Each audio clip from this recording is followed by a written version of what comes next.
Aloha, this is Eila. Thank you for tuning in today to Becoming You. This is all about you connecting with who you truly are deep inside. And as I reflected on that and thought about that, I wanted to talk to you for those people who are questioning their gender identity, questioning their sexuality. So people who are seeing themselves possibly or already see themselves as lesbian, gay, bisexual, transgender, queer, questioning, intersex, asexual. There's many different terms that fall under that. And I wanted to talk to you about it because knowing who you are is important to each and every person in our society, yeah? It's very valuable to know who you are, to know what lies in your heart and in your intuition and how to access that. People who fall outside, I picked this group of people today because I have firsthand experience at trying to figure out kind of how to navigate life with these labels that we put on people who are maybe different than mainstream. And in our society, in mainstream society, what I see a high percentage of the time is heterosexual is normal. Men and women, very polarized. Men, say, wearing a suit and a tie and a white shirt and a gray blazer and gray pants. Women in a dress, in pumps, that somehow that is the image. I grew up in the 1960s. That was the image I grew up with. I do see changes in our society, but yet when I go to the movies, I'm seeing minimal to no people who are in same-sex relationships or expressing their gender differently than what their physical body might expect it to be. And it's super important for people who are maybe they're having an epiphany. For me, it was a dream that that changed my life and made me start to think after being with a man married for 16 years at that point. We'd been together 17 years. That, oh my gosh, maybe it's possible, maybe something else is possible. Yet, in our society, once again, once I started to explore that and realize, you know what, emotionally and physically I am realizing I am attracted to someone of the same gender. But then people wanted to take me out of the heterosexual box and put me in the homosexual box. And I didn't want to be in a box. And that's a hard thing to grapple with in society, because we do have these boxes. Why do we even have labels about someone's gender or about someone's sexuality? Why is that important that when we fill out a form, it says male, female? I'm kind of annoyed with that. I mean, yes, my gender, the parts I was born with, the physical body, states I'm a woman, and I'm okay with that.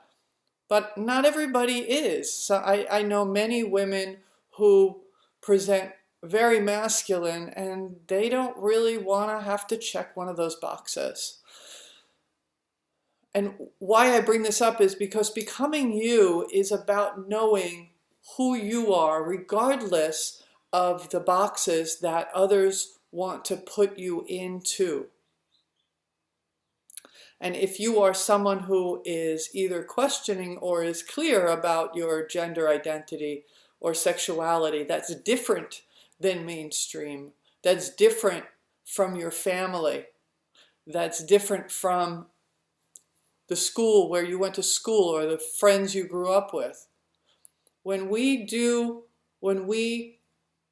get in touch with our inner self and our spirit, our higher self, and get to know ourselves on a deep, deep level, aspects of us bubble to the surface, and then it's like, oh, now I have to look at this. And it's important that you have tools to look at that. For someone who bubbling up is that they were born a male, but they feel they're a female. They need tools. And the tools I give you are spiritual tools. And in addition to that, it's valuable to have psychological tools. Could be therapy, it could be psychiatrist, psychologist, it could be groups, working in a group of other people who are going through whatever you're going through. Although each of us is different, to be able to talk to other people who are going through something that is kind of life-changing, altering, is very valuable, because then we realize we're not alone. That's what I've realized in being involved with LGBTQ groups, is that there's this sense of, oh, I'm not the only one who had this process. I'm not the only one who's been through this. And I want to encourage you to find groups where you live, and online groups that help you express yourself. In becoming you, the focus is on your higher self, your soul, your spirit, and connecting with that. And the reason I'm bringing this up today, this LGBTQ, is that many people who go through that coming out process to themselves first, that's the first person one comes out to about their gender identity or about their sexuality, is coming out to you. Hey, this is who I am today. This is what I feel today. And now I'm looking back and I realize some things about my life that either I've known it all along, or I didn't know it, I suppressed it. And that's why becoming you is so helpful, because it helps unearth things about us that can help us to lead fuller, richer, more exciting, more dynamic lives. One of the tools I've shared with you in the past is meditation. Because when we go into a meditative state, we quiet our mind, we relax our body. And through that process, it isn't a linear process. It isn't like, oh, I'll do this, and then this will happen, and then that'll happen, and then.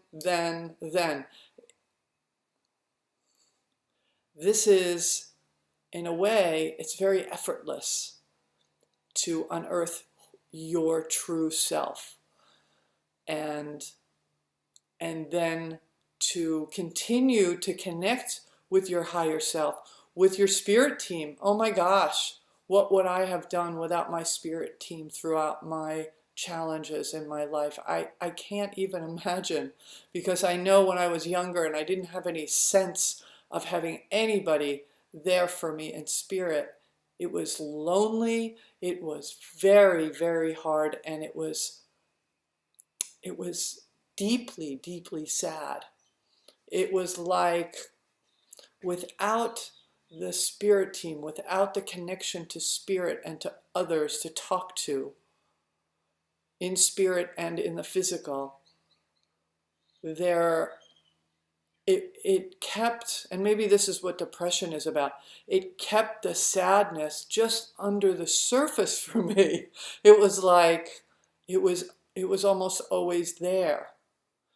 And through the process of meditation, for me, through the process of meditation for many, and also for me through the process of psychic development classes and intentional groups connecting with spirit, where I was able to connect with my spirit team, my spirit, including my spirit loved ones and spirit guides and angels.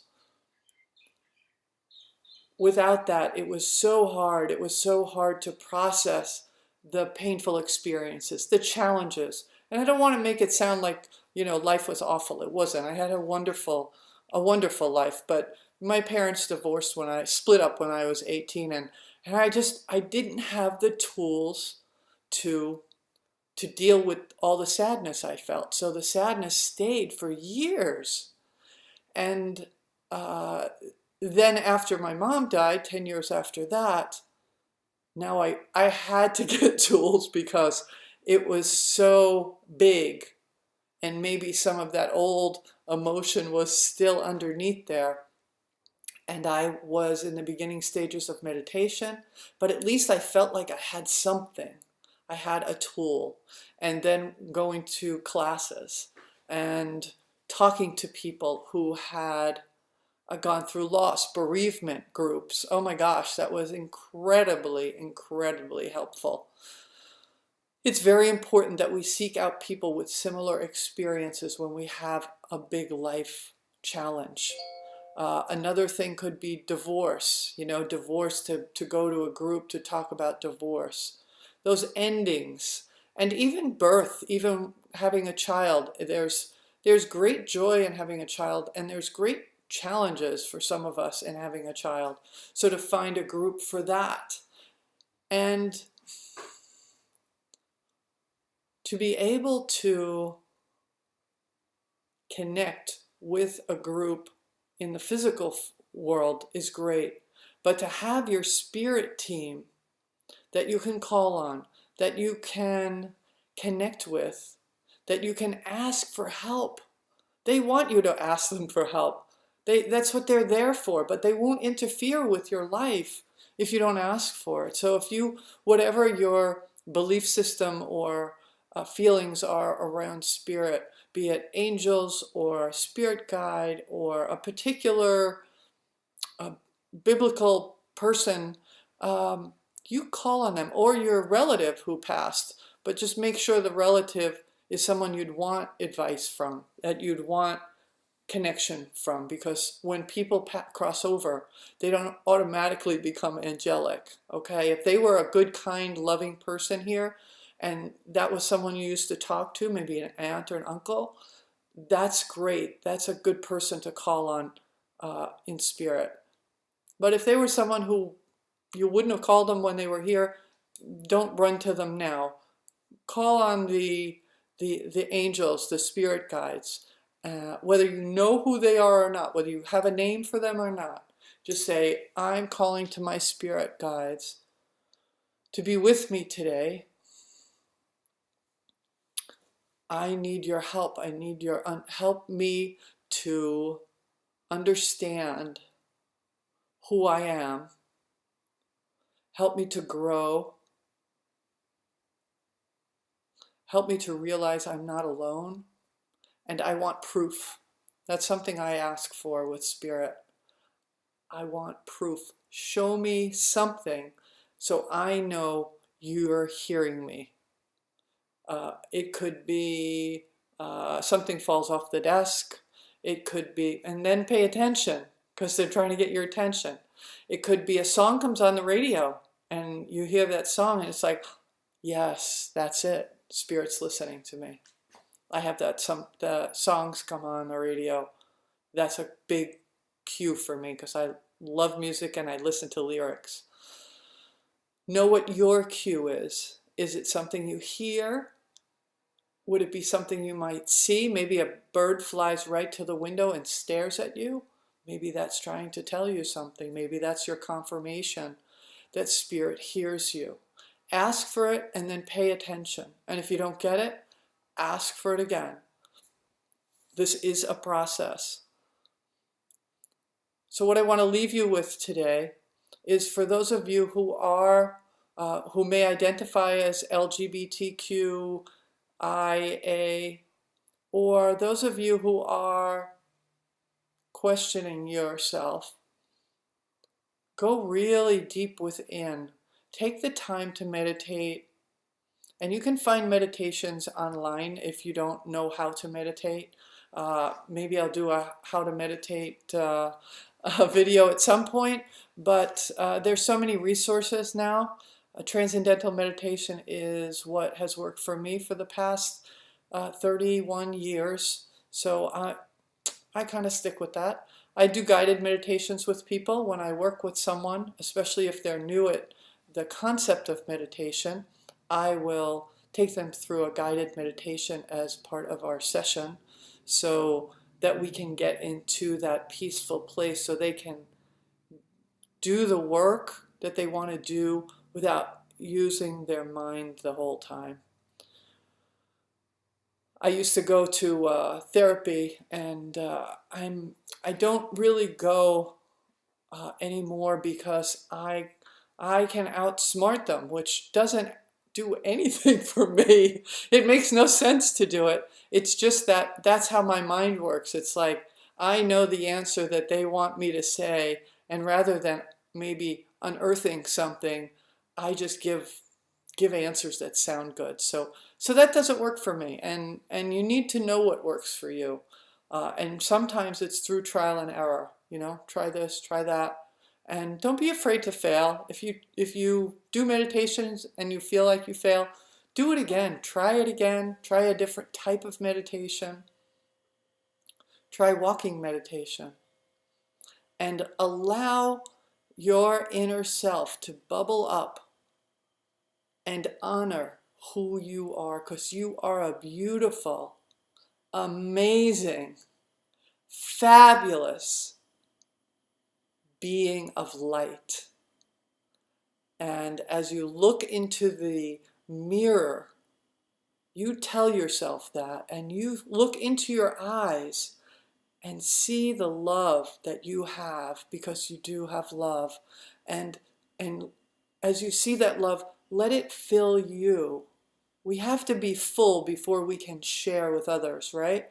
If you have a pitcher and it has this much left in this big pitcher of liquid, and you pour it out, well, then there's nothing left. You need to fill that up, and then you can share it with people, right?